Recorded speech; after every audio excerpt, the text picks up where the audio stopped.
What? To Aaron to take the selfie of my mouth? No, you get a mirror, like a contact mirror, and you take it out and put it in your mouth and then you take a picture of the mirror. I don't put mirrors in my mouth. Wow. I put other things in my mouth. That's what dentists do. They have mirrors and shit. That's what I say. It was like, oh, you can hold it open with like an object. And he's like, my finger? No, a stick. You too can do it. Alright guys. Hello. Welcome. Thank you. Namaste. Sorry. Alright. We're going to talk today about one big theme is the difference between mobility and flexibility. Okay? So, I want to dispel some of the myths we have about things that we like to do, like foam rolling, stuff like that. So, let's start off by sharing what we do for mobility. Like, what do we do? Like, what's our mobility stuff that we do to help for after our workouts? Stretch. What else? Crossball. Foam roll, crossball. What else? Resistance bands. Sam's sex toy. Perfect. Alright, so these are some tools, right? Now, when we do something, we want to make sure we have the right tools for the job. So, I'm not going to go out and say that any of these things are bad or good, but they all have a time and a place and a purpose that's specific to the end game, right? So, being flexible, being mobile, those are different terms. We're going to talk about that. We're also going to talk about when to use certain tools for what purpose, okay? So nothing's bad or good, but it has a purpose and intent for something else, okay? So we want to be careful about what we're trying to get at it. Are we trying to get flexible? Are we trying to get mobile? Are we trying to land a foam roll or a text and pretend like we're doing something? Those are all different things, questions we have to answer, all right? So, two terms that are very common and used interchangeably, even though they should not be, are flexibility and mobility, okay? So, very simple demonstration of what flexibility is versus what mobility is, okay? Right now, if I bend down and I pull myself down towards my hamstrings, right here, that's going to be flexibility. That's the production of external force, right? I'm pulling myself down, okay? I do not own that range of motion, I'm renting it, okay? So this is something I want to remind you as we go through being flexible versus being mobile, okay? Now, mobility would be my ability to contract my hamstring under controlled range of motion. That's something that I own, okay? So, pulling my hamstring back here, right? Here, this is mobility. I own this range of motion. Now, flexibility, I'm borrowing, okay? Flexibility allows for greater mobility, okay? But it is not as good. For what we do for our sports performance, mobility is superior, okay? Because when a joint or a tissue gets into a range of motion that it does not own, that it merely rents, that is when the injury happens, okay? If you can only control your shoulder to here, but all of a sudden you find yourself with the weight overhead and your shoulder's back here, the tissues, the ligaments are going to be strained, injury potential goes through the roof, most likely going to have an injury, all right? So our goal is to expand mobility, which is that range of motion that we own, okay? So, how do we go about this? Does stretching improve mobility? No. Only if you do it just a lot. But does it improve mobility or flexibility? Flexibility. Flexibility, right? Now, like I said, flexibility is not bad. Flexibility is good, okay? Because the more flexibility you have, the more potential for mobility that you have, okay? If you can only pull your foot this high up and you pull on it, you're not going to have as much mobility as someone that has the flexibility of this, okay? But flexibility on its own does not make mobility. Yoga practitioners, so many yoga practitioners that I know that can put their foot above their head, squat like this. Okay? They don't have good mobility in that range of motion. Okay? So just because you're extremely flexible doesn't mean that you can control that range of motion. You're extremely mobile. Alright? Make sense? Yeah. Yes. Now you know the difference, right, between flexibility and mobility. So, if you want to stretch, stretching is great. But stretching is not going to make you more mobile. Stretching is a great way to relax. It is a way to improve flexibility. But if you want to truly improve your flexibility, say that you want to do a split, you better be doing like 30 minutes of stretching every day. Do the splits. Do you have 30 minutes of stretch every day? No. Maybe. Let's do mobility. That's better for what we want to do. Alright? So, our body is made up of tissues. We have muscle tissue. We have connective tissue like ligaments and tendons and things like that. The length and the amount of range we get out of those tensions is controlled by what? What controls that? Fascia. Our brain. Okay? When I say that my hip flexor is tight, it doesn't mean that I was born with a shorter hip flexor than Katie. Okay? It means that my brain does not feel safe when I go beyond this range of motion with my hip flexor, so it puts the brakes on. It thinks that when I get beyond this range of motion, that I'm going to tear that hip flexor. Okay? And if I'm an animal, right, we're animals, if I'm an animal in a predatory setting, and I'm running from a lion and I tear my hip flexor, what did I just become? Right. A snap or prey, right? So it is a survival adaptation to prevent damage. Okay, so when you feel that tightness in your range of motion, that's the stop saying we don't want to tear that. So we have to tell our brain, not only can we go further, but we own further and we can be safe in a greater range of motion. So we're going to be speaking to our tissues from our brain down. Okay? So it's not about just this, it's about connecting these two things. Which is why when I see people on the foam roller with their cell phone out, you're doing it so wrong on so many levels we can't even talk about it. Alright? So you have to be present in what you're doing. Alright? So movement is the language that tissues speak, and that's the way that the brain and these tissues communicate is through movement. Alright? So let's stand up, we're gonna move. Alright, I want to introduce you to something called the law of irradiation. Alright, so Sheridan's law of irradiation states that creating force throughout the body extends that force to the joint that you're moving, meaning you're communicating more clearly with the brain in that joint. So we're going to do something called CARs right now, which are controlled articular rotations. It's a very fancy way of saying joint circles. Alright, this is going to be our warm-up, and this is going to be something that I want you to do every day. This is part of the FRC, or Functional Range Conditioning Practice. Alright, so we're going to start at our cervical spine, our neck right here. So we're going to make two fists, feet underneath the hips right here. We're going to push down to the ground. We're going to tighten everything. Alright, so watch before we move. To make a cervical CARS, we are going to tuck our chin, look to the left, back it up to the left, up, back to the right, and down, and there. Notice that I'm not just going quickly through that. I'm hitting each position throughout the range of motion. The only joint that is moving is my neck, all right?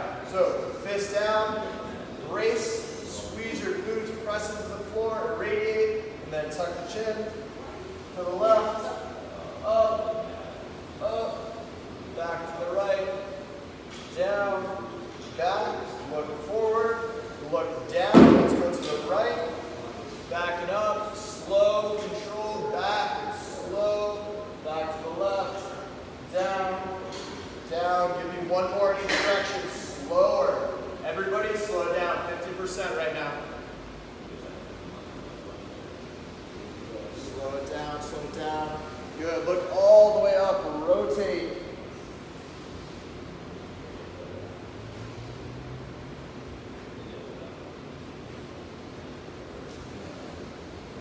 Very good, very good. Awesome. All right, I need a volunteer. Aaron, come on up. All right, so we're going to work on our thoracic spine now. So stand right there like that. Perfect. All right, so thoracic spine is our upper back. So Aaron is going to give himself a hug. We're all about self-love right here. So he's going to brace from here down. Abs are tight, glutes are engaged. He's going to rotate only through his thoracic spine. So I'm going to guide him on this first one. So the range of motion through our thoracic spine is very limited. So we are going to crunch forward only through the upper back. We're going to rotate, his hips are going to stay in place. Back, and then we're going to arch back. Rotate to the right. Good. Down to the front. And forward right there. Perfect. All right. So very limited range of motion. Bracing right here. Down. Rotate. Back. Back. Back. Down. Rotate right there. Let's give it a go with the thoracic CARS. So your eyes should be forward the whole time. We're only moving through the upper back. Neck stays in the same position.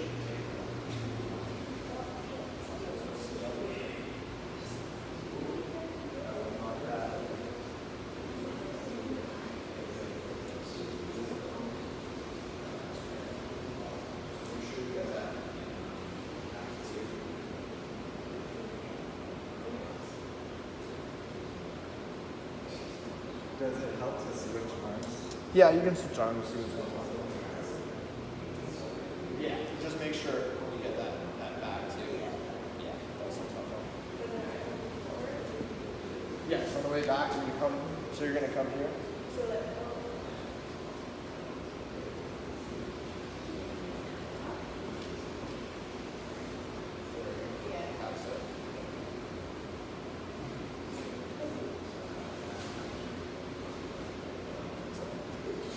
All right, that one's a little tough, right? It was hard not to move our hips and everything like that. We're gonna move into our shoulder blades or our scapula, so this one's gonna be real easy. Right here, we're gonna go shoulders up, shoulders forward, shoulders down, shoulders back. Up, forward, down, back. And I'll go opposite direction, so back, up, forward, down, back, up, forward, down. Perfect. Everybody looks pretty cool. You guys are all like this. All right, so we did scapula, we did thoracic spine, we did neck, here's the big one, we're gonna do shoulders. So, watch quickly, we're gonna brace, right, irradiate, fist down to the ground, thumb pointed up. Either side.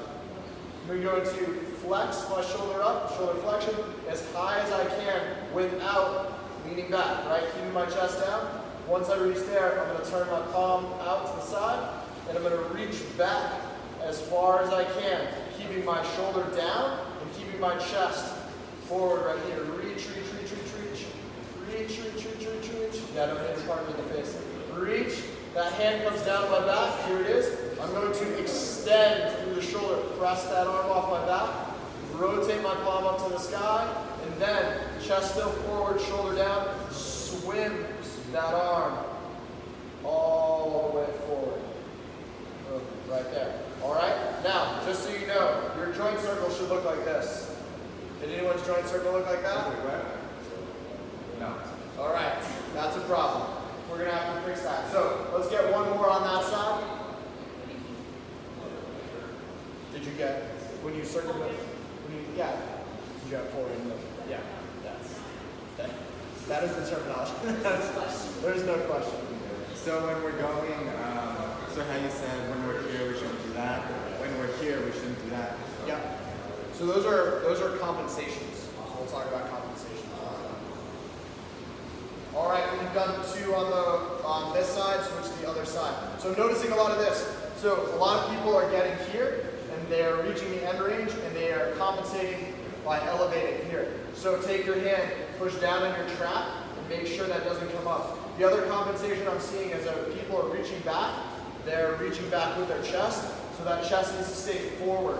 Right here, we need to work through that range of motion. So we need 2 on, yeah, it's a little bit different. We gotta stay in that pocket.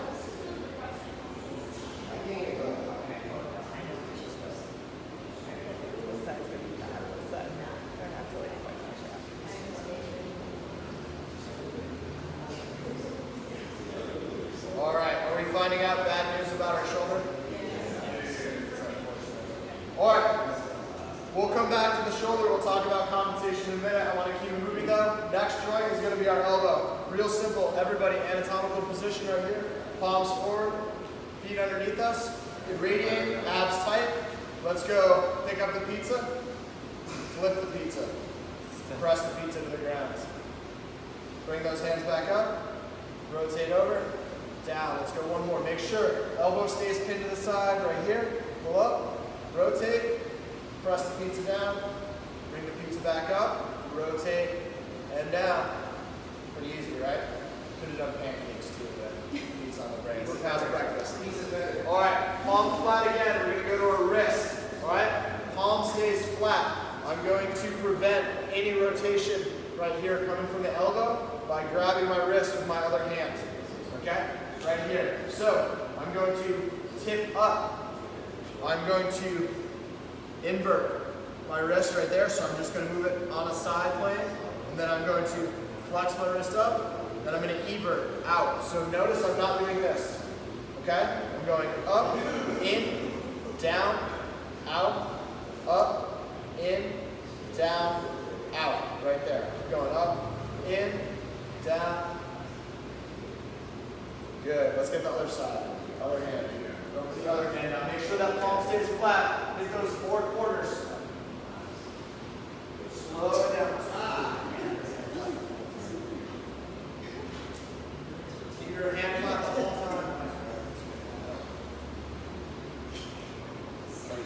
We did like cousin thing or what is it? Never done that. Family. Cousin it. Yeah. Are you blaming this on Ultimate? I'm working on this. All right, guys. Excellent. So, for this next part, I need you to find a partner. Partner. Go find a partner. Okay. All right. Give your partner a high five. Yes. Excellent. All right. I don't have a partner because nobody wants to be friends with me. But, or there's just an odd number of people. So I'll use the BBC file. So we're going to work on it. This is my partner right here. All right. So we're going to work on our hip right now. So this is going to be the most challenging one that we do today. So stay focused. We need to really irradiate and stay tight. There's a lot of compensation in this movement, so be ready. All right. So your partner is there to help you with balance. They are going to support you. So leaning on your partner, posting off with one hand, you're going to do the following. Step one, what do we do? Irradiate, right? Everything is tight. Make a fist with the opposite hand. Push onto your partner's shoulder right here. We're going to go through the range of motion of the hip. So we are going to flex the hip, right? So bring the knee up. We're going to abduct the hip open out, right? Think dog peeing on the fire hydrant. You're going to internally rotate, right? So that's twist right here. When the ankle comes up, then we're going to extend through the hip, right here. Coming back. Notice how slow and controlled I'm going. Common compensations that we will see. One, right here, on the flex. No crunch up, right? Stay tall, okay? On the abduction right here. Don't fall away from it, okay? Lean on your partner, right here. On the internal rotation, watch my low back. Don't do that. We want it to come from the hip, okay? Here. And then on the extension, same thing. No extension through the spine. All right? So, post on your partner, give me 2 each leg, and then let's switch partners. Are we using is the leg closest to our partner? Yeah. The leg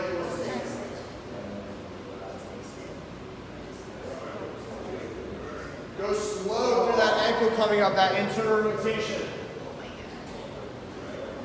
Partner who is being support, watch. The more you absorb the material, the more you're going to learn it.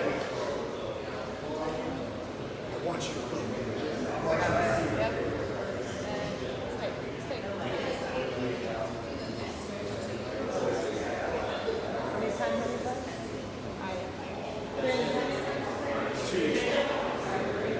Two times each leg per partner.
So what's happening is when you go to internally rotate, because you're locked in an internal rotation, so you're shifting your pelvis. pelvis rather than rotating. Wait,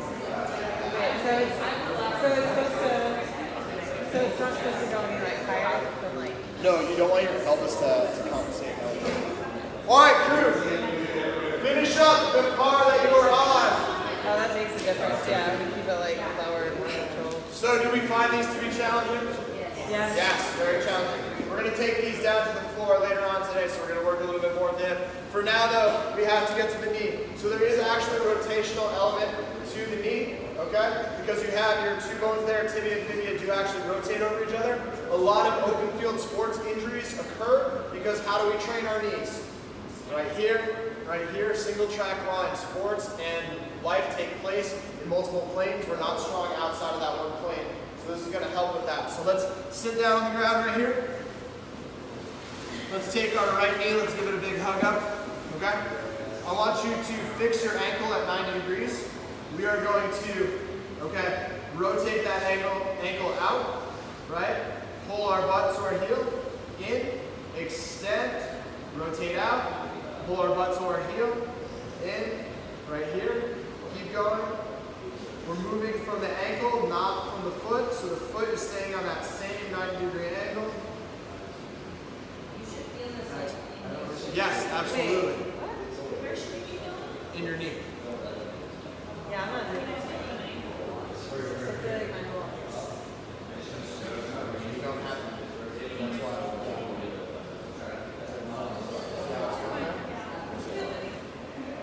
Yeah, see? So watch. When I rotate hers, so block your hip. Don't let your hip. I'm not sure I'm here.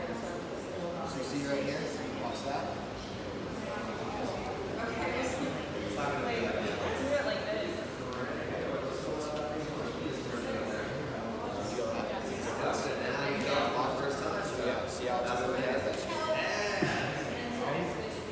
Yes, if you haven't already, switch. So here.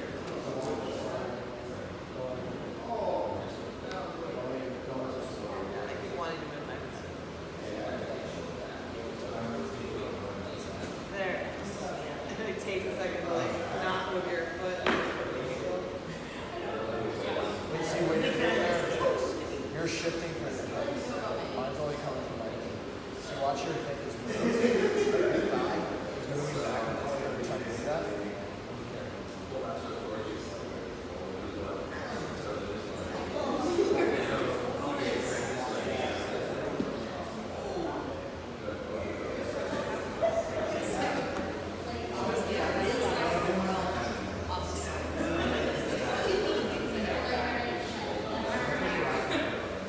I mean, you want to keep it in there. Right here. So watch my right hip. But you're going like this. Inverting your ankle.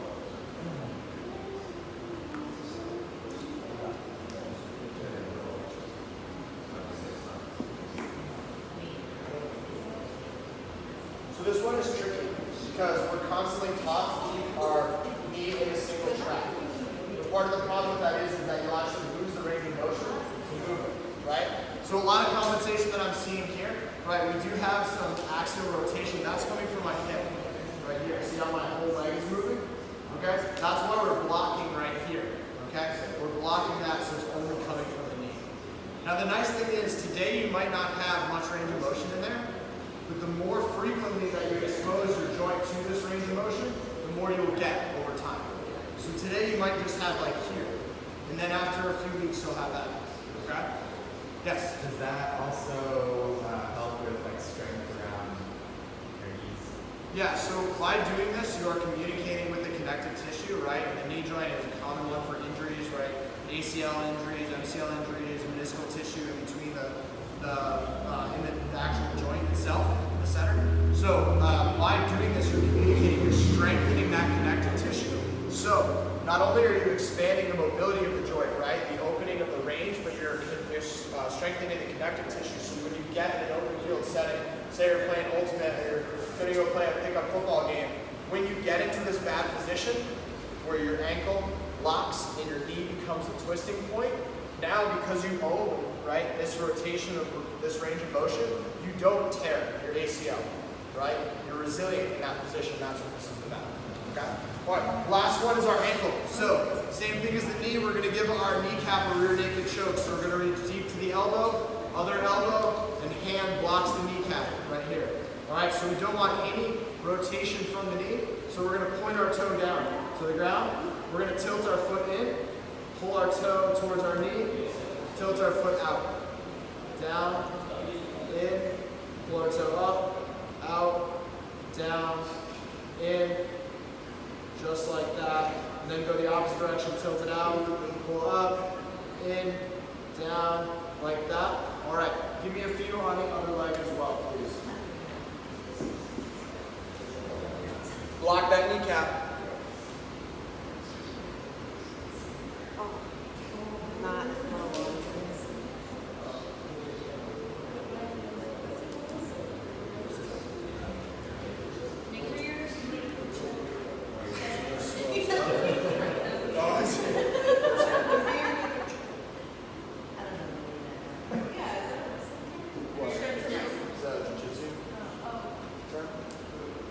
But this is, I say do a gable grip under your leg, which is this. That's thumb over thumb grip.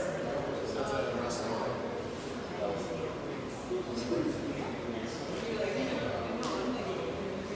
All right, great job, guys. So these are your CARs, your controlled articular rotations. Now that took us like 10-ish minutes, 15 minutes because I went slowly.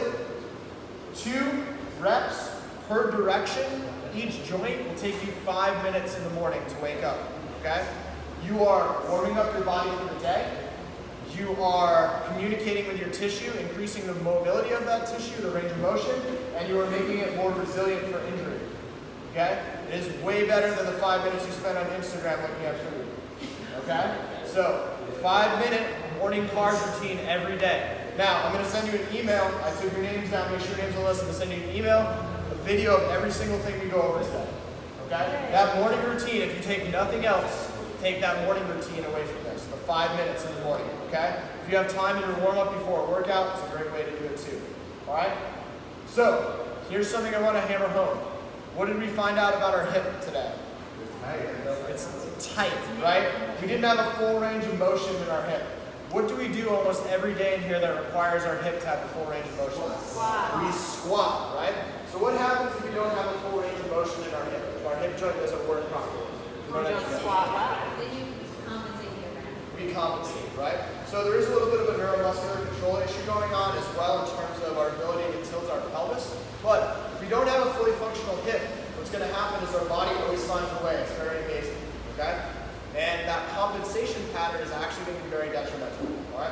So, say that you're born, your body is fully formed, functions. You, over the course of your life, were built to raise your arm over your head like this 10 million times. Cool. 10 million in one, your shoulder explodes and falls off. But you're not going to live that long anyways, so it's not a big deal.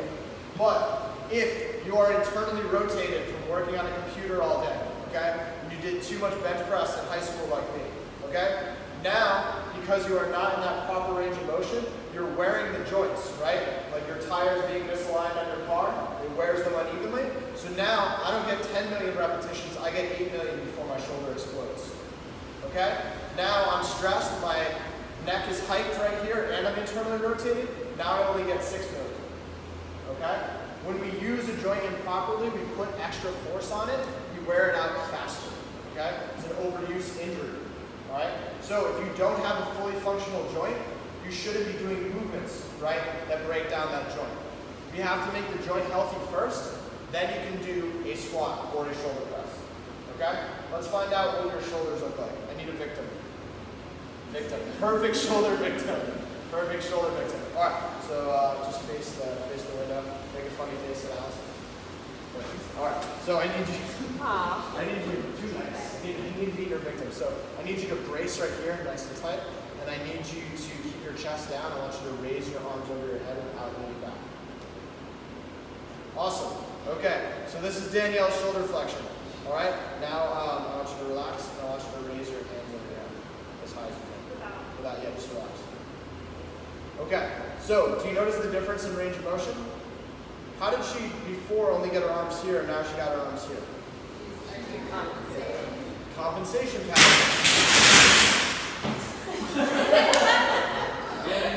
It was like the dramatic moment of compensation pattern. The C-pipes couldn't handle it. Bump, bump, bump. Alright, so compensation pattern. Alright, so let's take a look at this particular compensation pattern. Alright, so get super strict again and raise your arms. Alright, we do a lot of overhead pressing in the gym, right? We all get the bar over our head. So now, Danielle can't do push presses out in front like this. So she has to get the bar over her head. So watch her back right here. What is she going to do? So get your hands over here. Ah, right? So we worked on our thoracic spine before. We moved through our thoracic spine. So now she's hyperextended through her thoracic spine. So she's got a lot of muscle built up right here. It's her second butt. Okay? So it is. She has a lot of muscle at this thoracic junction. So now we're going to build some extra muscle here, and now we're going to put the pressure right here into her lower back.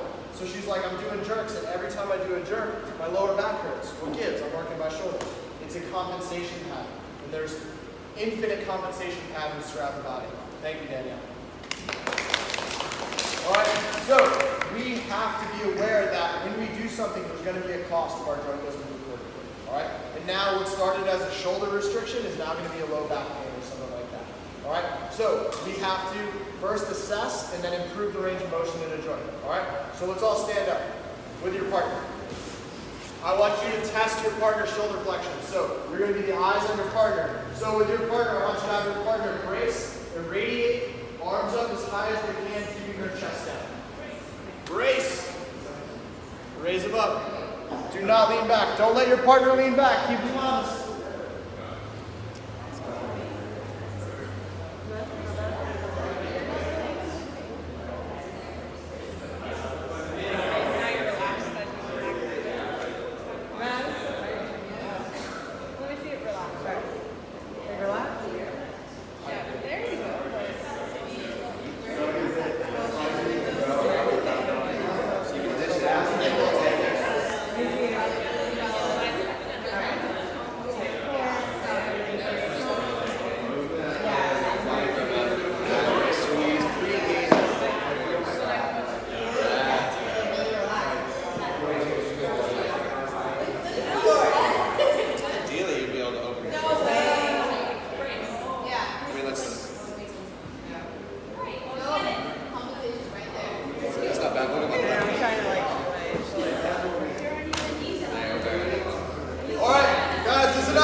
Who thinks they have the best, the sexiest shoulder flexion in here? I might be. My right shoulder, not my left. Let's see the difference too, and then we'll talk about asymmetry.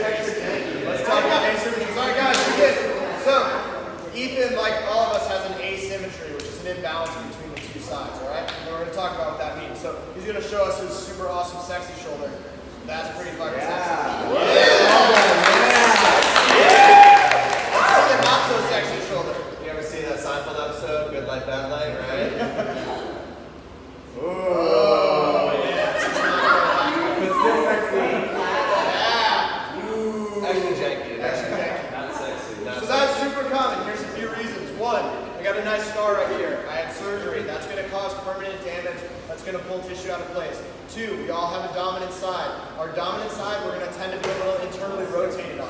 Alright? So we're going to have an imbalance between our left and our right. We all drive, right? We all drive like this. Yeah. Right? That's going to cause some issues. So we have these asymmetries that are going to cause imbalance. Not a huge issue until you attach your hands to a big metal object and try to put it over your head, right? The barbell. So we need to try to eliminate these asymmetries as much as possible. So let's use a tool to improve our range of motion in our shoulder. So I gave you a yoga block. So I want one partner to lay face down on the mat. One partner is going to lay face down on the mat. The other partner, guys, look in. The other partner is going to put the yoga block out in front of them. They're going to extend their arms. Good. I'm going to put this yoga block right under my partner's hand. Okay? So if we were doing this under real conditions for ourselves, my partner, okay, would sit there for 2 minutes. Okay? We're going to overcome something called the stretch reflex. So we're just going to lay there and relax. Deep inhale, deep exhale, breathe, 2 minutes, okay? Now I'm gonna go some hails and rails, okay? I'm gonna speak to the tissue and expand the mobility, right? So laying there, increase flexibility, and now improve mobility, pressing down, pulling up. So my partner here, I'm gonna push gently on her back, okay, to keep her from compensating. And for 10 seconds, she's gonna push down on that hand as hard as she can. Ready, go.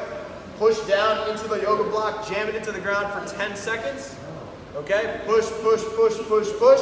Then she's immediately gonna try to lift her hand off, keeping her chest down and her elbow straight. Lift, lift, lift, lift, lift. Keep going, keep going, keep going, keep going, keep going. Come on, come on, come on, come on, come on. And relax, take a deep breath, and then you're gonna go again. So guys, listen.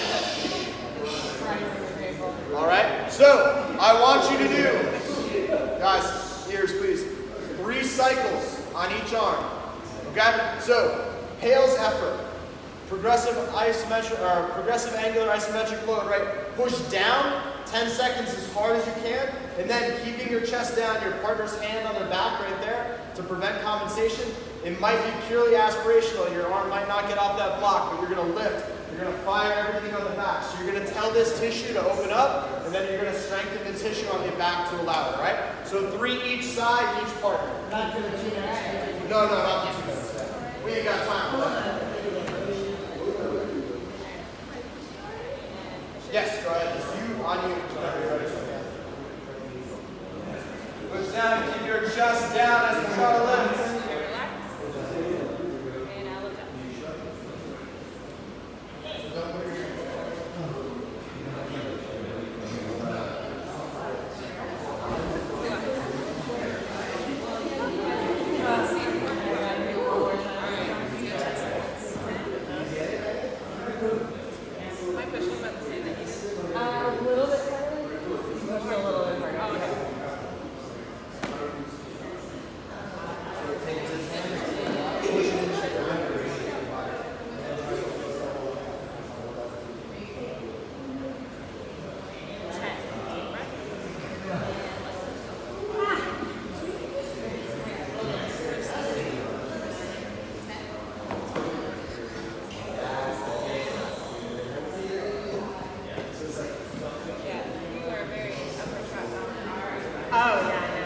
Good, so guys, when you are done with one side, I want you to come up and I want you to compare and see what you've done, right? So once you've done like the right arm, I want you to raise both arms and see now the difference in flexion between the 2 arms. Oh, Katie, so much better. Now we gotta look at the other side. So much better.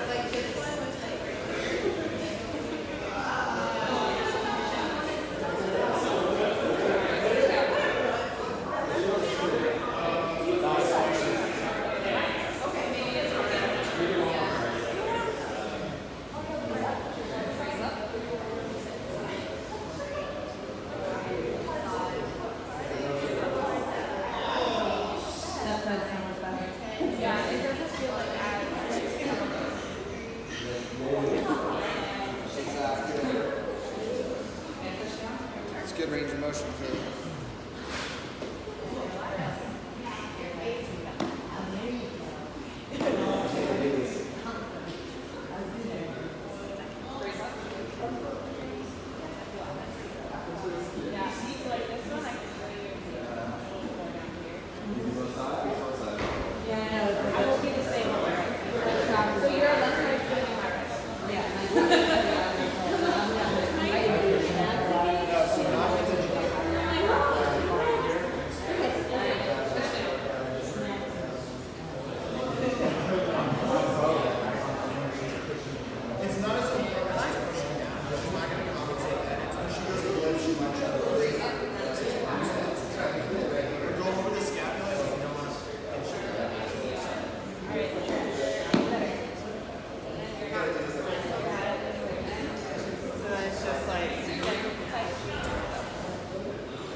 My right side is so much easier, but I'm like super trapped.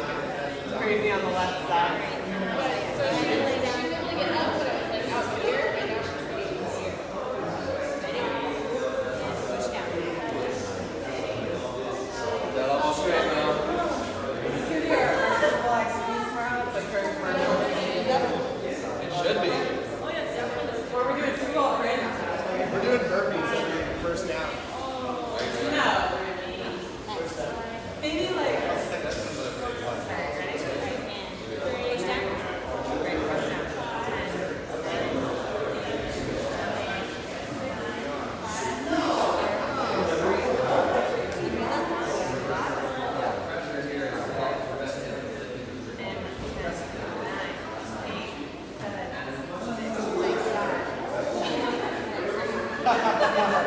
He's like, those are my abs. What do you think?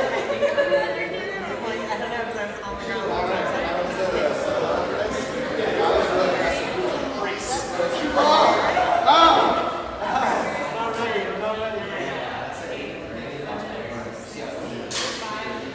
Lift, CJ, lift! Now lift. Go right into the lift. There you go. Press down harder, lift. 7, 6, 5.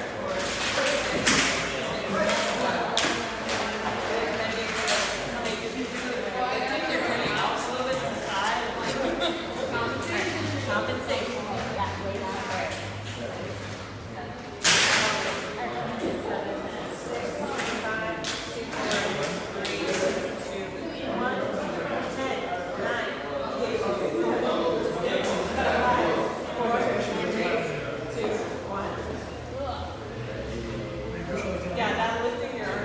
Okay. Alright, let's see how you Yeah, I'll see you soon. on the one flat here. Yeah, so this is Zach, did you go already? Did you get to go? it's a little bit, yeah, because it feels that it's nice. You have to get in there. All right, guys, where are we at in our progression here? Okay, let's take a couple more reps. Good? Did you notice the difference?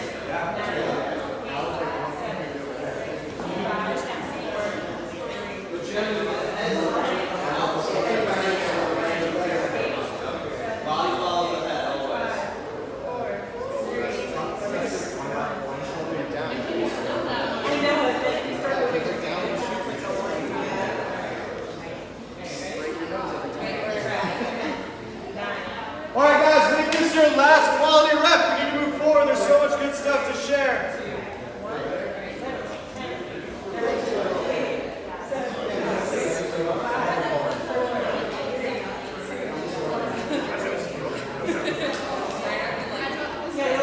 All right, quiet on set. Quiet, quiet. Please, I need eyes and ears. All right, did we get some improved range of motion? Yes. Do we own that range of motion now? No. We need to continue. We are borrowing it. We need to continue to strengthen it. So, guys, listen, as a follow-up, we did our cars. We assessed. We found out that we don't have a shoulder. We shouldn't be overhead pressing today. We did our pails and rails, right? Now we have a shoulder. We can get here, okay? We can get over our head more, all right? So now we need to solidify that range of motion. So we're not going to do it now, but the process is back to cars. Now that we have more range of motion, brace and tight, and now resisting the air, rigid through that range of motion. All right? Cool? Got it? I'm just talking. Because people are doing things. People are just like, yeah, I said we're not going to do it now, but they do it anyways. They did it anyways. All right, so we did shoulder flexion. Another big one's going to be internal and external rotation. So I want you to find a space on the wall. Okay? You and your partner find a space on the wall. Look at it really quick. I'm going to make sure that my back is flat against the wall right here. I'm going to raise my arms up about 60 degrees right here. Okay? So just below parallel right here. And I'm going to keep my palm flat, back flat. I'm going to rotate my hands up as high as I can, trying to press my wrist forward. Now, compensation is going to be here. Okay? So don't try to create space in your back. Don't arch your upper back off the wall. Partner, your job is to make sure their back stays flat on the wall the whole time. We're going to go external rotation test as close to the wall as you can, and an internal rotation test as close to the wall as you can. If you're like this far off the wall, we got issues. If you touch the wall, make sure that your wrist is here. No touching the wall like this. This doesn't count. Okay? So, back, front. All right? So go test with your partner. We got wall here, wall here.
to see them again soon. Let's come down onto our mat and lie on our side here. Lying on our side, we are going to tuck our shoulder blades back and underneath. Arm out to the side right here. So shoulder blade is tucked. I'm all the way over, so I'm not leaning back. Here. Palm is going to stay straight. I'm going to try to push my palm all the way to the ground. All right, so I'm going to take my hand, put it on top right here. Okay, now if I was doing this at home and I had more time, I would wait for 2 minutes to overcome our stretch reflex. All right, now we're going to do our pails and rails, our range of motion expansion exercises for external and internal rotation. So I'm going to hold strong with my top hand. I'm going to push up for 10 seconds on this hand. Ready? Here we go. Push. 10 seconds. Elbows blocked. Push up into that hand. Here we go. 10, 9, 8, 7, 6, 5, 4, 3, 2, and 1. And now try to push your palm to the ground. Push. Other way. Come on. Active. 10, 9, 8, 7, 6, 5, 4, 3, 2, and 1. Top hand goes back on. Ready? Here we go. Push back into it. 10, 9, 8, 7, 6, 5, 4, 3, 2, 1. Push that palm to the ground by itself. Fire. Good. 10, 9, 8, 7, 6, 5, 4, 3, 2, and 1. And relax for a second. Moving back and forth. Are you closer to the ground now? A little bit, right? Now, if you were on your own and we had more time, we would do this 8 more times. Okay? So sit up for a second, give your neck a break. So, what we are doing, guys, listen, we are tricking our nervous system, right? We are placing external load on it, okay? Once we remove that force, the body feels safer in a new range of motion each time, okay? That's how the pails and rails works. All right, so we're increasing that range of motion slightly each time. All right, when we do this, we need to make sure that we're not compensating, right? Our shoulder blade needs to be tucked in. We need to make sure it's coming from here, that we're not letting our trap creep up here like this. Okay, so flip over, give me a few reps on the other arm.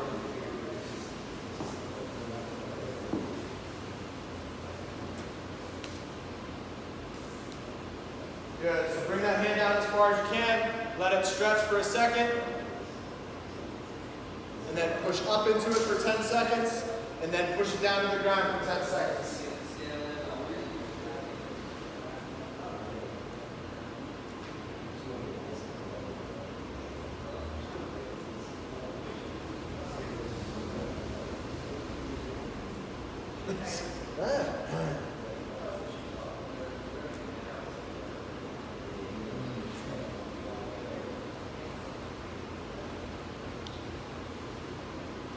So when you redo it, like have more reps, the idea is every time you push and press, you're doing it at a shorter distance. Yes, so you're increasing the range of motion temporarily and then strengthening in the new range of motion, right? And that's increasing mobility. If you just hold on to it for a while, you're going to get some new range of motion from stretching, but it's not, you're not going to keep it. All right, guys, let's sit up. So I've given you 2 very good drills for 2 ranges of motion. We're off there. 3 ranges of motion we're pretty limited in our shoulder. 1, shoulder flexion, raising our arm over our head. We need that for overhead pressing, right? Okay. Shoulder flexion, pails and rails, lying on the ground. Press down 10 seconds, lift up 10 seconds. Set of 10 each side. Okay? Shoulder internal and external rotation, side line. Push up into the hand 10 seconds, press down 10 seconds. 10 each side, okay? Here's an overall drill for shoulder health that I love. We do them in here sometimes, prone angel, okay? It's gonna help move the shoulder through a full range of motion, so don't do anything yet, just look. Lying on my stomach right here, I'm gonna brace, lift, out to the side, turn my palms up to the sky, bring my shoulders on my back, or my hands on my back rather, out to the side, pause, palms forward and down. I'm going slow and hitting every piece of that range of motion. So give me 5 of those right now. Try 5 of those prone angels. Go nice and slow. So arms are out over your head. Lift to the side. Rotate that shoulder. Put the hands on your back as far up as you can. Slow, controlled. If you get a free high five, just say thank you. Don't tickle anyone's feet. Eric, why don't the back legs? Why don't not do the feet, but just the front? Just the front. Yeah, you don't have to do Superman. Good, really reach. Try to put your hands as high up on your back as you can. What do you like bend your elbows? Yeah, like a bind, like you get the back for a bind.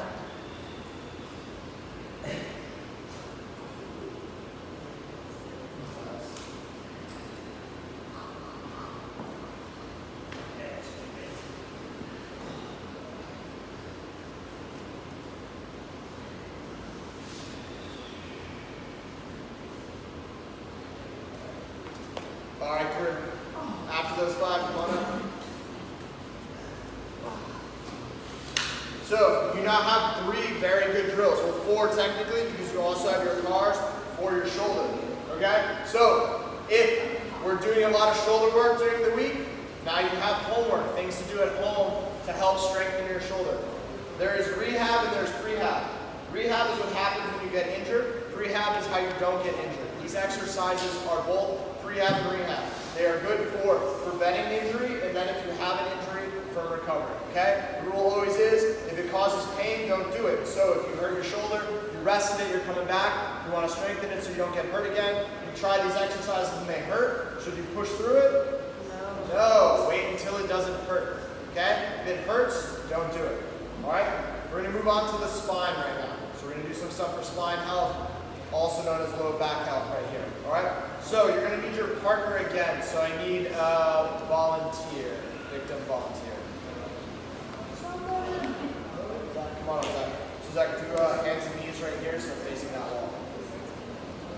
Alright guys, look in.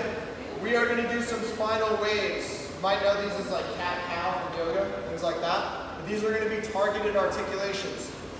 One of the biggest predictors for back pain is whether or not you can communicate with the muscles that balance your spine or control your spine. Okay? If you cannot communicate with the musculature that supports your spine, you are more likely to be injured because in a moment when you don't have conscious control of the muscle, when you just quickly jerk to reach for something, you're going to fire the wrong muscle, you're going to cause an injury. Alright? So being able to consciously and unconsciously communicate with that musculature, right, that brain muscle connection, is going to be an injury prevention measure. Alright? So I'm going to have Zach start off in a cat position, so he's going to arch all the way up, tuck his chin underneath, and I'm going to poke his vertebra, right? Only the ones I want him to move. So I only want him to move where I'm pushing my finger. So just do a cat-cow real quick so they know what it looks like. Right, so here's the cow. This is cow position, and then he's going to go into cat position right here. So we're transitioning between these two. Call this also a spinal wave. So I'm going to take my 2 fingers, I'm going to put them on his spine. I only want him to move where I poke. Let's see if he has control. So right here. Uh-oh, the wheels already fell off, so get back into the cat position. Good. So only right here. Only right here. Just right here. Yeah, just right here. See the compensation already up here? Right here. Right here. Right here. Right here. And now come over here. Now let's go other direction. So you're going to just here, just here. Just here. Tuck your chin. Tuck your chin. Now start to push up to your shoulder. Push up. Push up. Don't move this yet. Just right here. Just press that back. Just here. Here. Now start to roll the pelvis over here. Right here. Full tuck. Okay, thank you. Nice job, Zach. Yeah. Alright.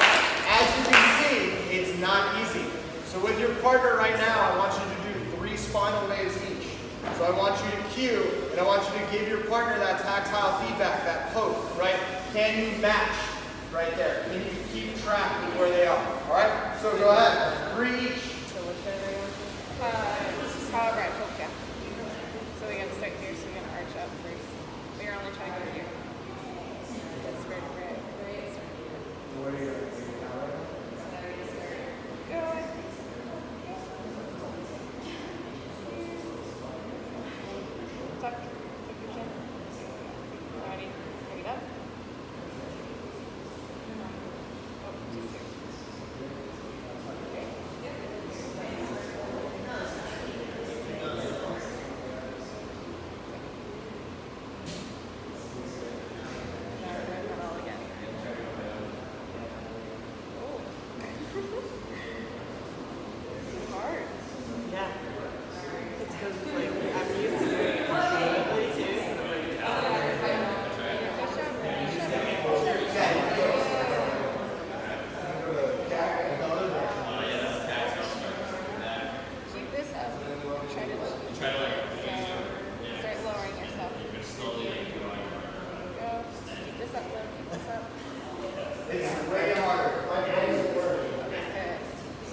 And it's strange because like you'll be good, and then one little section is just like, nope, we're not doing that.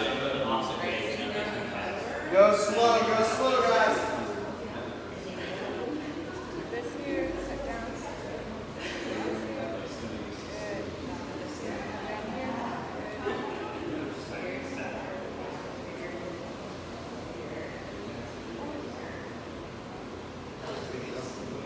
So much work because I don't really do cat cow all the time, and so I have to do it.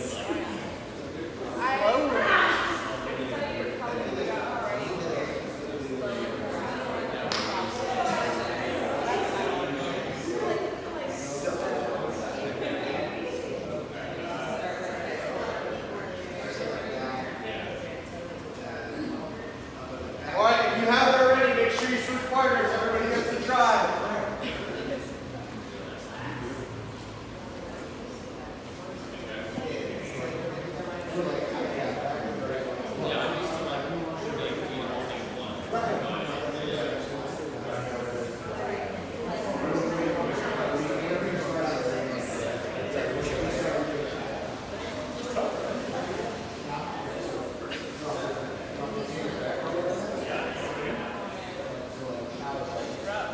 It is. It's like a new experience.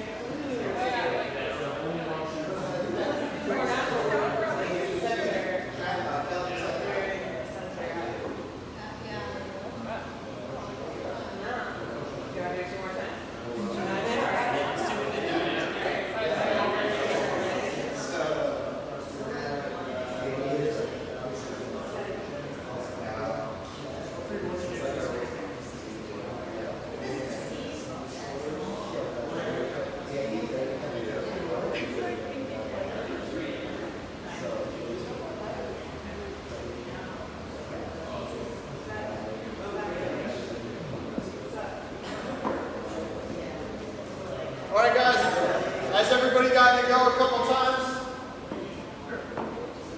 Alright, I'm going to use Aaron as a model because he did it pretty well.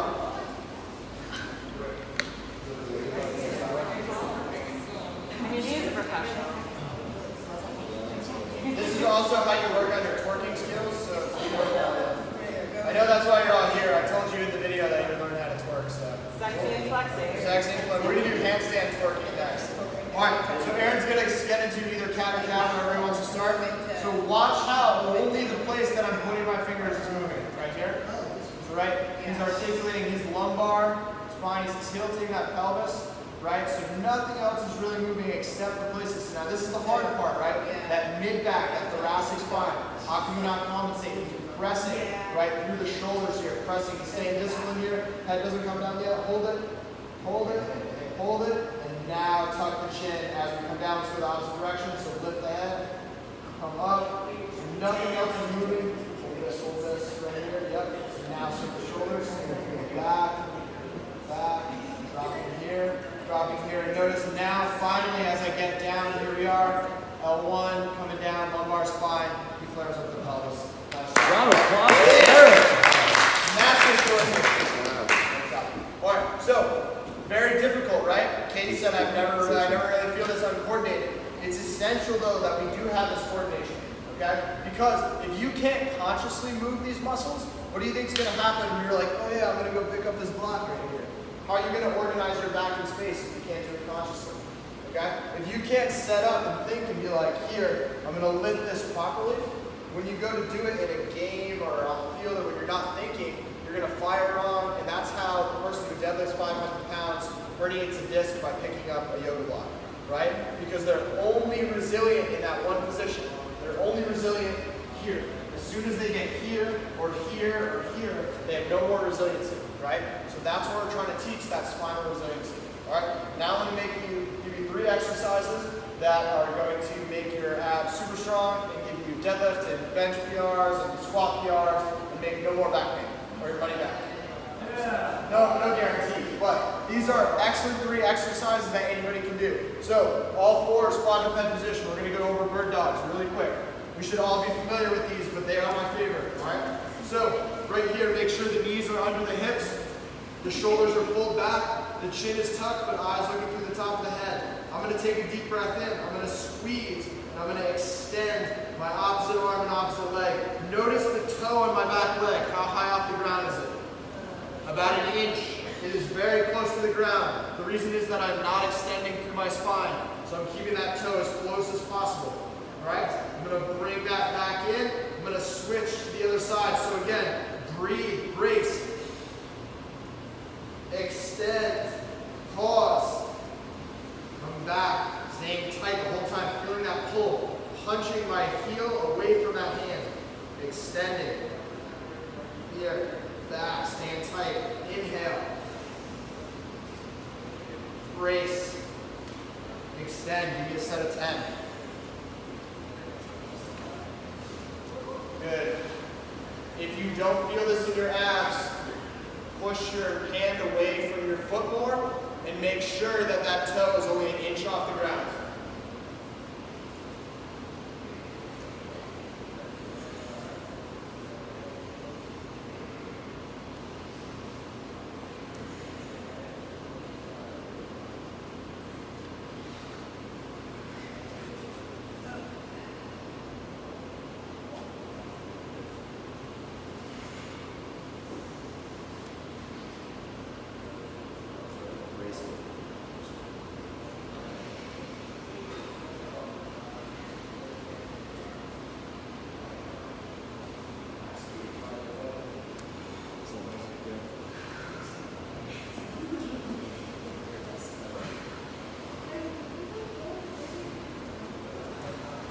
Alright. Was it way harder than you thought it was going to be? Yeah. Are we concentrating? Do we all know how to brace breathe? Can you go over it again? Perfect. Alright. This is how to take better poops on the toilet. No, I'm serious. This is why, have you ever heard, this is kind of morbid, but you know how Elvis died going to the bathroom? So people that are in ill health, when they rapidly increase their blood pressure, they can pass away, they can have a heart attack. So this maneuver, right, this brace, Valsalva maneuver, is how we go to the bathroom. We create intra-abdominal pressure, it forces everything out. So sometimes people of ill health or old age will kind of pass away while they're going to the bathroom because they elevate their blood pressure too quickly. But this is the way that we stabilize our spine when we're lifting, okay? So, you guys have all seen weight belts? Our body has a natural weight belt, all right? We have our abs that everybody gets to see on magazine covers and stuff like that, okay? Those are our superficial abdominal muscles. We also have, underneath we have something called a TBA, okay? And that wraps like a girdle around here. We have our multifidus, two muscles that extend up our spine. Then we have our pelvic floor, okay? That's a canister, it's a hydraulic canister. When you put pressure into a canister, it puts pressure out on the, when you put pressure on the inside, it puts pressure out. So what we're gonna do is create inside abdominal pressure to lock the spine in place. So let's stand up. We'll do all our standing. Feet shoulder width apart, right here. I want you to squeeze your glutes, shoulders back right here, all right? I want you to pull up on your pelvic floor, initiate your pelvic floor. Imagine you're trying to hold it a P. We've all done it, right? You're trying to hold in your P. So right there, clench right there. So I want you to take your fingers outside your belly button, right there, on your abs. I want you to squeeze your stomach like someone's about to poke you. And now I want you to inhale and push out on your fingers. Ready? Go. And relax. You feel that increase in pressure in the middle? Let's do it again, right? So pull up on your pelvic floor. Brace. Inhale. And relax, okay? So, if I were about to squat, walk the bar out right here, okay? Holding the bar down onto my back, rotating my feet out here. I'm squeezing my abs, pulling up on my pelvic floor. I take that breath in. You'll see all good powerlifters take a breath here. Right? So now watch my pelvis without the breath. Right? You see it move out right there? Now watch the difference with the breath. Right? There's no movement.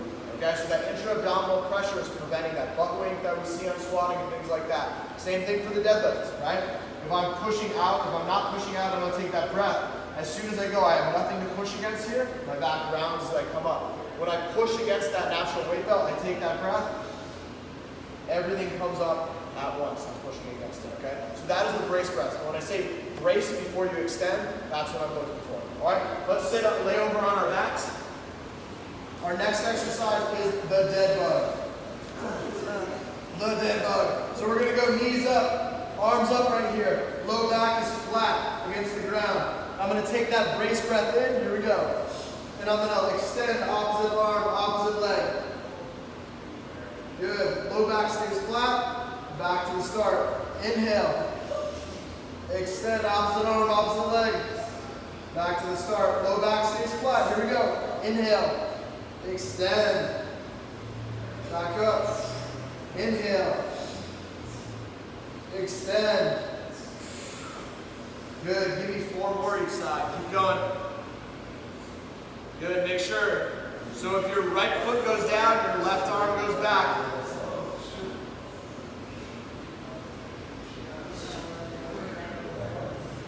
Make sure your low back is flat. On the way back up. Come back with the hand.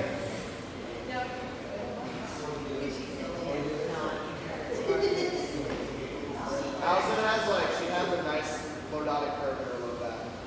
It's well developed.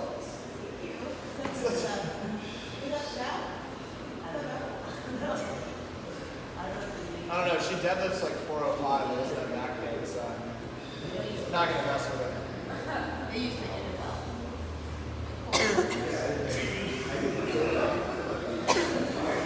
Do you have one of those? Eric, can you be there for a second?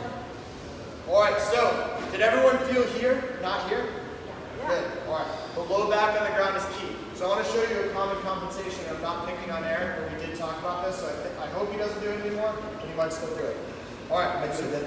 Okay, do it, but flatten your back. Good. So 90 degrees right here. Alright, so I want you to do inhale and go through a dead bug. Watch his knee. Come back up. Go to the other side. Watch this knee. You see how his knee shifts back as he comes up? He's compensating. He's rotating through his pelvis a little bit. So that's something you want to be mindful of, not rotating through. Okay? Something you can do to prevent that is use a tactile cue. Alright, so he's only going to do it on this leg. So he's going to take this hand, press this in right here, keep your back flat, and now he's only going to do his reps on this side. Push in, go. Oh, shit. Yeah. Right there, and then back up. From there. Even better, a surface that moves. Grab one of those balls. Right? Something that's going to create some instability. Okay? When you can create instability, it just intuitively fires your core. Nice job. What ball? Either a wall ball, like a 10-pound one, or the physio ball, the big ball. So that's hard. It's great for that. Okay? Last one, alright? We got a lot of flexion extension. Let's get rotation. Very simple but effective. The side plank. Alright? So for the side plank, you want to make sure shoulder is packed, right? We don't want to be crunched up here. Shoulder is packed underneath. We're going to splay the feet, so the top foot is going to be over. The reason is this. Right here, I want to be able to transition to the other side, okay? So shoulder is packed, hips up right here to the sky, driving the hip forward, hip high, feeling that contraction right here through my obliques. So let's get on one side right now. Practice the side plank. Good, really pull that shoulder blade underneath. Eyes look up to the hands, splay the feet so your top foot is in front. Hips high, hips to the sky and forward. Belly button pulled into the spine. Squeeze. Hold it, come on. Keep holding it, keep holding it. Now, transition to a front plank. Elbow crosses elbow, go to the other side. Feel that transition. Good, eyes follow the hand. Good, and rest. You should be able to hold the side plank for at least a minute. Okay? You're like, why do I need side planks? All we do in here is squats and deadlifts. Okay? What happens when you have a 400-pound squat on your back and you have to walk it out? You don't go like this, right? No, you walk it out like this. Here, I'm twisted. I'm requiring that lateral stability. So these side planks are essential. Outside of the gym, guys, listen up. Outside of the gym, any movement I do, right? I have to twist to the side. I have to move something. I have to pick something up that's only on one side. All that lateral strength right there. Okay? Alright, I have one more drill for you. We gotta get to the hips. Alright, we good? Staying in there? Yeah. This is gonna be the best one. I saved the best for last. And by the best, I mean the hardest. Alright? So, turn your mats 90 degrees so you face me. We're gonna work from my favorite, the 90-90 position. Yes! The 90-90 is always coming. Are those these? Yes. Okay, so facing me. Let's dig our heels into the ground, feet open right here. Alright, sit up nice and tall. How wide apart? Where you squat.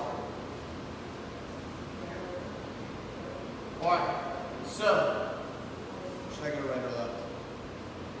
Okay, left. Oh, I like it. Everybody's on the same page. We're going to go to our left, so watch first before you do anything. My torso is going to go first. Now my lead leg is going to come, and my right leg is going to follow. I'm going to come into a 90-90 sit, but watch. Okay? Is this 90 degrees? No. No. Okay? Is this 90 degrees? No. Okay? 90-90 position right here. Okay? So transfer to your left. Go.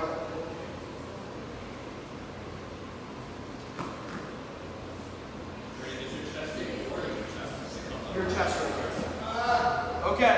Now, we're going to get the external rotators of the hip. I am not going to fold. I'm going to drive my chest forward. So this would be folded, right? Like a pigeon stretch. No, I'm not going to do that. We're going to roll our chest forward. Arms come out to the side, right here. Driving down, down, down, down, down. Good. Now I want you to imagine that that shin is on a scale. And I want you to push down on that scale and make it as heavy as possible and push yourself back and up. There it is. Awesome. Rotate only your torso to the right. Good. Now, your right leg only is going to open. Left one does not move. Open. Peel it open. Don't let that left shin come off the ground. Don't let it come off. Don't let it. Don't let it. Don't let it. And now let that left shin follow. We're going to transfer to the other side. Excellent. Now, there's a scale under your shin. I want you to make it register as light as possible. Pull yourself down over that shin. Excellent. Now make it heavy. Push yourself up. Good. Rotate back over the left. And now peel open that left leg. Don't let the right leg rise. Don't let it rise. And now follow when you must. Back to the other side. Over the leg. Good. Drive up. Rotate over the back leg. Peel that leg open. Slow, slow, slow. Woo. Follow. Good. Come on down. Pull yourself down. Drive yourself up. Rotate over. Let the back leg open. The lead leg open, open, open. Back leg follows back to the start. Good. And relax for a second once you get over there. Good. Can we brace ourselves or have people like? You can, yeah, you need to, yeah. Alright, so now we're going to work on that internal, remember the internal rotation, we had a lot of trouble with the hip? We're going to work on expanding that range of motion. So I want you to pay attention to this back ankle right here, this little guy. I'm going to keep my knee pinned to the ground. I'm going to use this as the fulcrum of my lever. I'm going to fire these internal rotators on my hip, these muscles right here. From the inside, I'm going to pull that ankle up and hold. Down. Pull that ankle up and hold. Right there.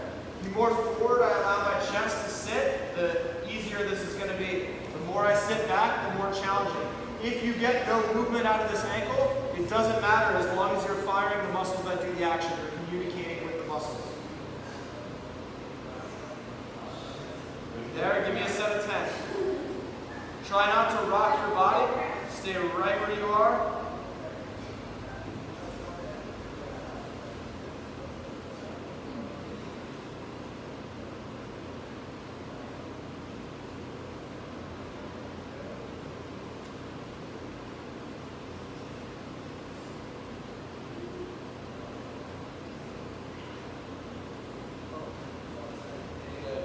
right, stay in that position right there. Now we're gonna work on the hip flexors on the front leg. So, staying in my 90-90, all right, I'm going to lift this knee to my chest, and I'm gonna extend my knee, all right? So I may have to sit back slightly for this one. I'm gonna brace on the ground, brace through the middle, abs stay tight. I'm going to lift or elevate that knee, and then I'm going to extend out in the front, right there, that leg, set it down, elevate, and pull back in right there, okay? Give me 5. So, elevate, extend, place, elevate, retract. Up. That's 3. Give me 2 more. Good. The more forward you sit, the more challenging it's going to be. So if you want more of a challenge, sit forward, rock your hips forward a little bit.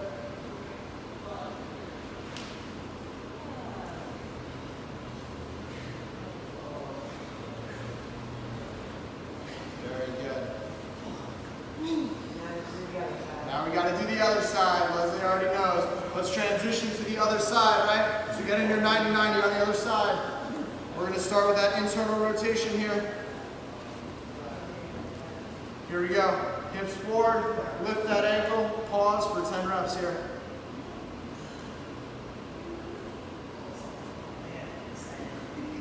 You got excited? Oh, this Crank it up.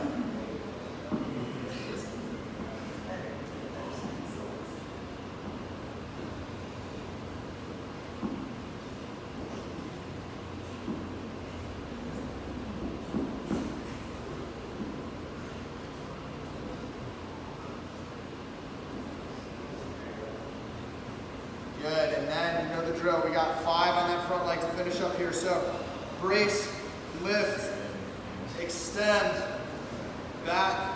Here we go. 5.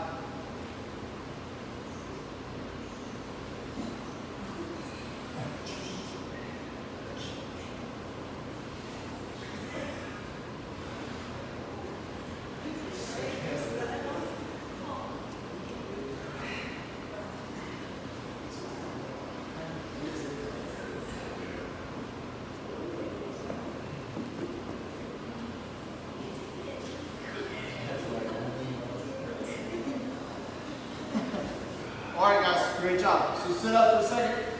So, a lot of material today. Like I said, I'll be sending you an email with everything in it.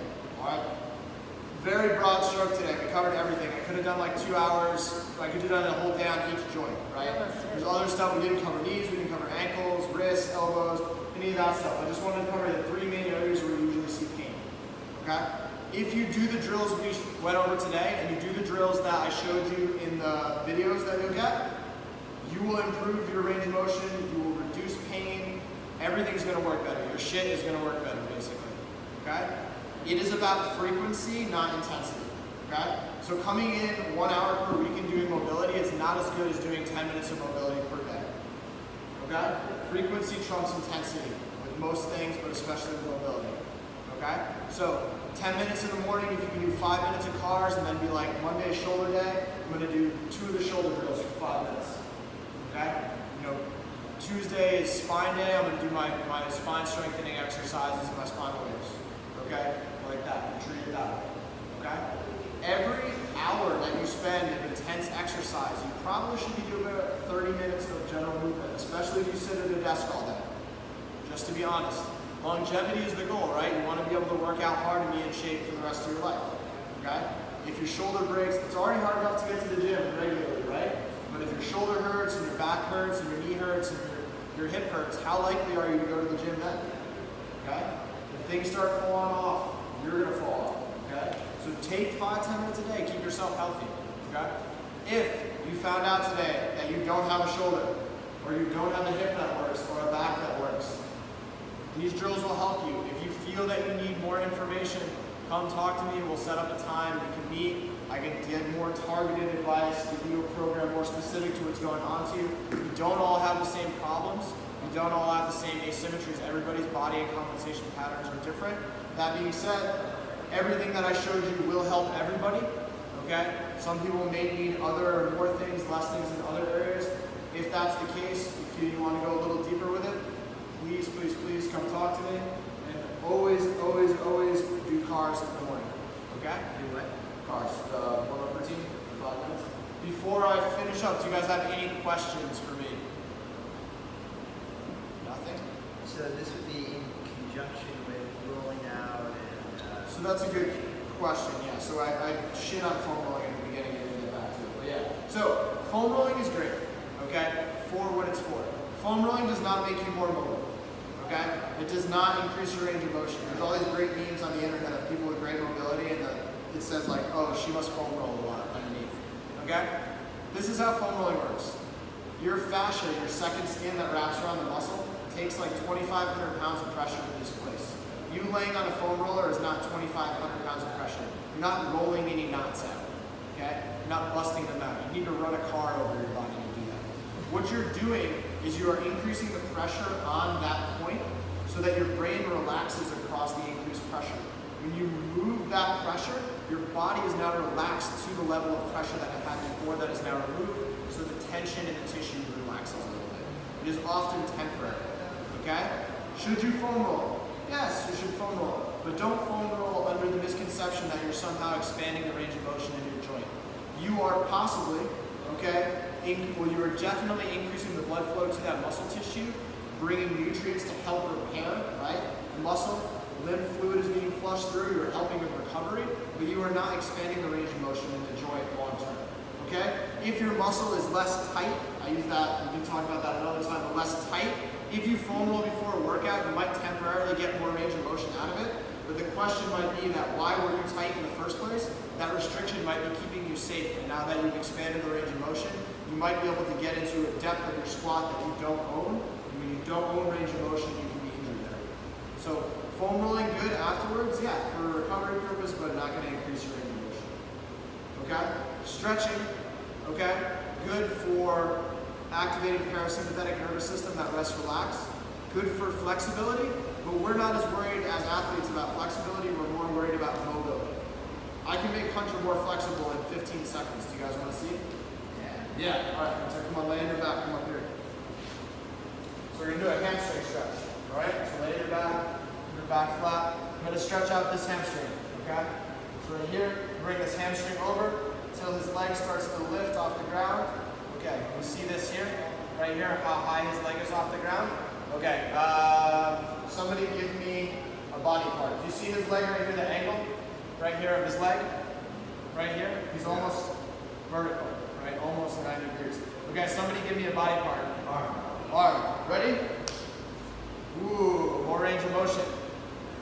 It's called the stretch reflex. Okay? When you first start to pull on a muscle, you're just dead.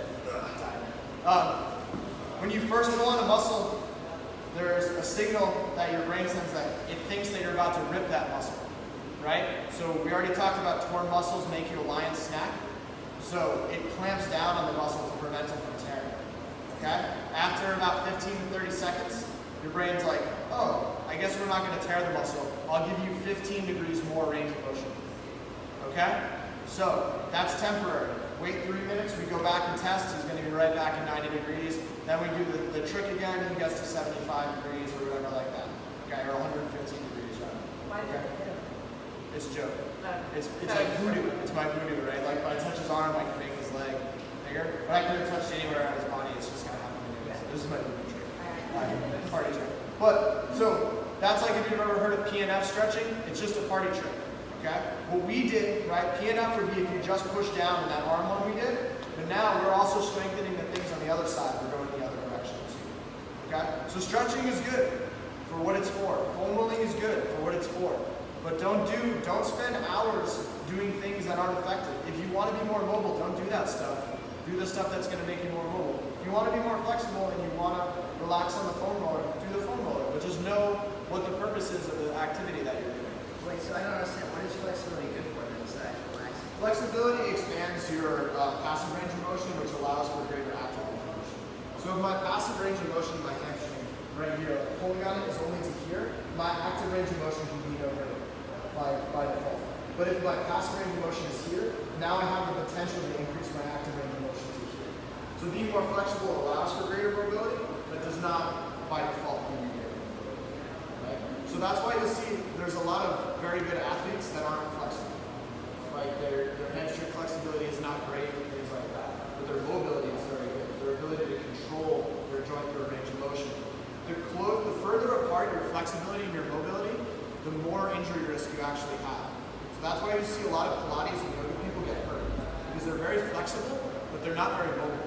Right? So they have enormous range of motion, but they don't own all of that range of motion. They essentially rent it. Right? So you'll see a yoga person that can put their foot behind their head, and then they get a barbell on their back, and they hurt their back from squatting or something like that. Because they can passively get into a range of motion very well. They don't actively control it. They don't have the strength and the tissue to hold it like that. Is there any benefit to yoga? Yeah, absolutely. I would say that so yoga, that's a very broad paintbrush for a lot of practices. There are active holds and positions in yoga for sure that increase range of motion. I think again, as a meditative practice, it's very good, right? But if you want to do a targeted mobility practice, I wouldn't confuse yoga with this. Like, I mean, I don't see like top athletes doing yoga as they'll do yoga but not as their mobility practice. Any other questions, guys? Yes. For the hills and trails, shoulder drill. If you don't have a yoga block at home, what can you use instead? So you want something that's going to give you a stretch in that position but allow you to keep your chest on the ground. Like a book or something. A book is fine, a ball is fine. Another way to do that drill is if you take a bench and you lay your chest on the bench and you hold a PVC pipe, right? So chest on the bench with a PVC pipe, and now you have an even better tactile object, right? Try to spear the ground, and then have a partner hold your back or try to keep your chest up, try to lift that PVC pipe off like that. But yeah, anything that gives you that stretch. So that's a great example of a book right there. You can use a 45-pound plate if you're in the gym. We have yoga blocks, so that won't be an issue, but even like, yeah. So Is it more optimal to do this stuff like before a workout, after a workout, or just After any a time workout. during your day? So you're strengthening tissue, so this is strength training, so it's going to make you sore potentially. So I would say after your normal workout. Yeah, But do or in the place. cars in the morning. Cars in the morning. Always be doing cars. Can Warm you up. show it one more time really quick? The full body cars. Yeah, like what you showed us to do in the morning. The full body, yeah. So morning cars. So right here, your radiate, right? That's key. Brace here. Cervical cars.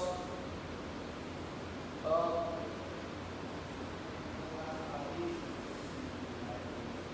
Right there, and then I won't go both directions, but for sake of Yeah. time, 2 in each direction. Thoracic spine is next, so I'm going to brace everything from here down. Give myself that big hug right here. Flex, rotate, extend, rotate, flex, rotate, right back there. Right now that was kind of limited, but I want a little more extension through my thoracic spine. Right. So the problem is that all of us spend all day like this, so we don't have enough. When we want to get thoracic extension, there's not a lot of thoracic extension. There's not as much range of motion as you get in your lower back. We want to have some, because otherwise the compensation is this, right? We want to avoid that. Then we get scapula, so right here, elevate, retract, press, protract. You're basically making circles with your shoulder. Very good one too. Shoulder rolls hanging from the bar for shoulder health, those scapula ups that we do.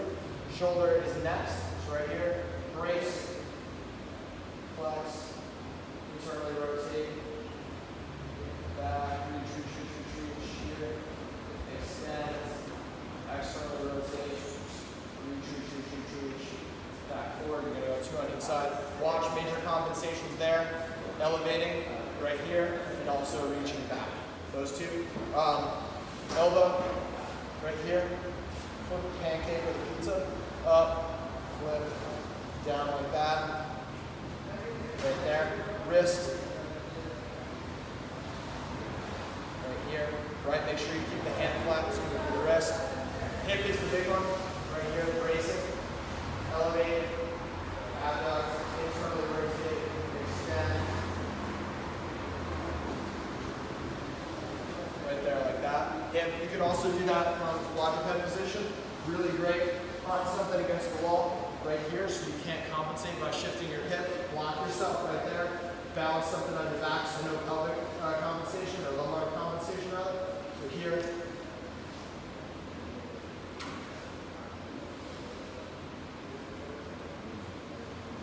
Right there like that. And then knee right here. Rotate back like that. And then finally block for the ankle. And up. Like right there. So 2 of each roughly, each side, 5 Are minutes you like gonna that. send us a video of that? Yeah, it's all gonna be there. I did a whole video of the whole 5 minutes go through like that. So Thank yeah. you. Yeah, you're welcome. So you were saying that there are inherently some muscles that are not, or mobility areas that are not equal, and how do you learn how to mobility? So you want to strengthen. So generally there's a tension relationship between 2 agonist muscles on the joint. So the way that joints work, there's more complex joints, but an easy one is the elbow, which is essentially a hinge. So you have one muscle whose job is to extend and one is to contract to make it move, right? So when I flex my elbow, I contract my bicep and my tricep must relax, right? Here, right? Opposite for the other way. So if my tricep is tight, and I put that in air quotes because there's no such thing as tight or loose, but it is tight, I'm not going to be able to contract my bicep all the way because it's restricted, right? Now that tightness may actually just be weakness in the agonist muscle. The bicep may just be weak, okay? So a lot of times you see people with back pain, their hip flexors are often weak, right? So you see weakness there. So what is your example that you have going on? Well, when we're doing like the shoulders, right? So if your right shoulder is not as mobile as your left shoulder, you want to strengthen that shoulder, or you want to, or does it? Your right shoulder is less mobile than your left. So what I would say is in reaching back here, the shoulder flexion. Yeah. So let's think about the muscles that are working the action here and those that are restricting. So the muscles that are working in that direction all are in the back, right? Okay, so those muscles are most likely weak, and these muscles that are on the front are tight or inhibited to compensate for the weakness, right? So I think about getting some active release treatment on the front here. Probably your pectoral muscle, right in here is tight, you're internally rotating. It's clamped down, and because these muscles in the back of the shoulder are always in a flexed position, and they're extended, they're inherently a little weaker, right? So I would work on strengthening those muscles, right? The lifting, right here, hold, right there, lift and hold on that side. So always concentrate on the weaker side first because you're trying to even it out. So maybe do like 10 reps on the strong side and like 12 to 15 on the weak side and so you test, retest. And just be aware too, because like I have a discrepancy, I'm internally rotated because I didn't come back from the surgery properly. So when I like bench press with a barbell, when the weight gets heavy, I start to feel that compensation, I call it. Like, what's the game here? What are we doing? Like, who cares how much I can bench? I care that my shoulder works. So it's like, until you get those back on the same plane, just be conscious of it. But yeah, I would say for you on that shoulder, open up the tissue that's here and strengthen the stuff on the back right there. If we're feeling pain like in our hip and rotator cuff, that's a sign of weakness probably. You're feeling pain? You know, like one of our pressure type of those. Under like what conditions? Like when someone's pushing on It's it? just sore. Yeah, it's just like it feels achy. I mean, that could be like, it's gonna be hard for me to like actually, like I don't have like any medical practice to tell you what the pain, the source of the pain is. It's not excruciating. It's just Under movement or just regular? right. I mean, that could be something, I mean, if it's deep in the joint, it could be like labral in the hip or shoulder. You know, you could have a firing pattern that's off. So you're using the wrong muscles to elevate your foot or something and it makes spasm. So one that runners get sometimes because they always run on the slant, because the road's always slanted. So they get like an IT band syndrome situation, where rather than using their hip flexor or their size to elevate their hip, they start to use their TFL a little bit, which is a tiny muscle, and it gets spasmed and starts to hurt. But that almost sounds like breaking the kinetic chain, which is the way that muscles fire. So like there's a pattern of firing that initiates a movement, and if it's backwards, right, like with your shoulder, if your superficial pinnatus starts doing more work than it should, it'll be sore because it's a little muscle that's supposed to be helping. Yeah, but I Those would exercises that you're saying. I will say, it depends what your injury is.